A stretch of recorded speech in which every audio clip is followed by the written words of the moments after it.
international Western power structure.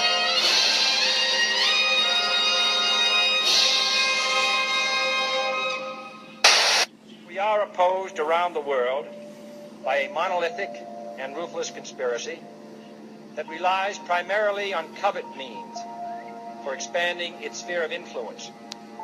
It is a system which has conscripted vast human and material resources into the building of a tightly knit, highly efficient machine that combines military, diplomatic, intelligence, economic, scientific, and political operations.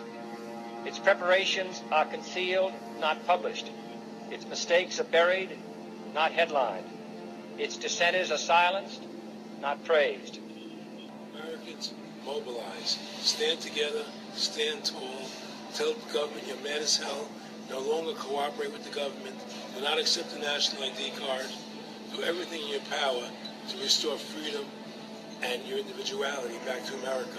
Stop being a country run by the institutions for the institutions. Let's go back to we the people, by the people, for the people, as opposed to we the institution, by the institution, for the institution. Stop being scared. We have to stand up and do what's necessary to take back, to stop these bankers, this elite, this government full of lies, congressmen full of liars. As Iraq veterans against the war, we are resisting an occupation we once risked our lives for. We swore to support and defend the Constitution of the United States of America, but we found out the hard way that the greatest enemies of the Constitution are not to be found in the sands of some far-off land, but rather right here at home. When injustice becomes law, resistance becomes duty. It is time we start meeting oppression with resistance. They cannot stop us. Humanity marches on. The utmost manifestation of love and devotion to America is today, as it always has been, resistance of tyranny. Resist we must, and resist we will. We will not be silent. We will not obey. We will not let our government destroy our humanity. We will not wait another moment in fear to stand up for what we know to be right. It is time we start meeting oppression with resistance. Northwoods explained that really quick. This is 1962. The Joint Chiefs of Staff signed a document that was planning on having fake attacks on American civilians and blaming it on the Cubans to get us to go to war with Cuba. They were going to blow up a drone jetliner. They were going to send a jet into the air and blow it up. Oh my God! Blame the Cubans for it and get us to go to war with Cuba. Planning on having fake attacks on American civilians. The time when the operation of the machine becomes so odious, makes you so sick at heart that you can't take part. You can't even passively take part. And you've got to put your bodies upon the gears and upon the wheels, upon the levers, upon all the apparatus, and you've got to make it stop. And you've got to indicate to the people who run it, to the people who own it, that unless you're free, the machine will be prevented from working at all. I served with Kilo Company, 3rd Battalion, 8th Marines as an automatic machine gunner. There's a term, once a Marine, always a Marine, but there's also the term, eat the apple, F the Corps. I don't work for you no more.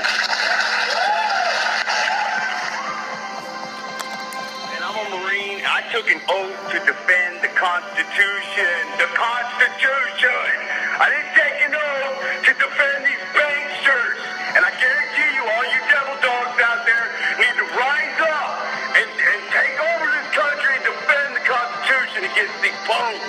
Okay, I'm sick of it too, Alex. You know, I'm a Marine, but I'm sick of this. You know, they're using us and they're sucking us dry and they are destroying us.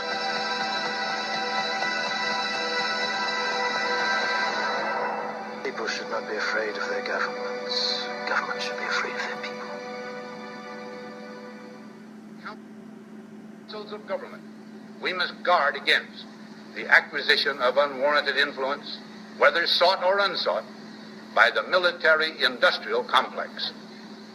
The potential for the disastrous rise of misplaced power exists and will persist.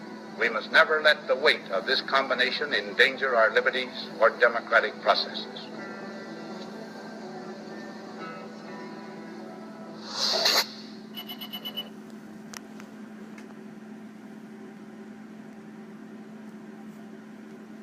War in Iraq, only it was all blue. The officer on one side had a big patch on his back that said Massachusetts State Police.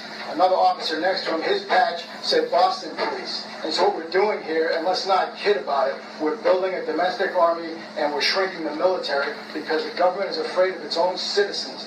The last time more than 10 terrorists were in the same place at one time was September 11th, and all these vehicles in the world wouldn't have prevented it, nor would it have helped anybody. So I don't know where we're going to use this many vehicles and this many troops. Concord is just one little cog in the wheel. We're building an army over here, and I can't believe that people aren't seeing it. Is everybody blind?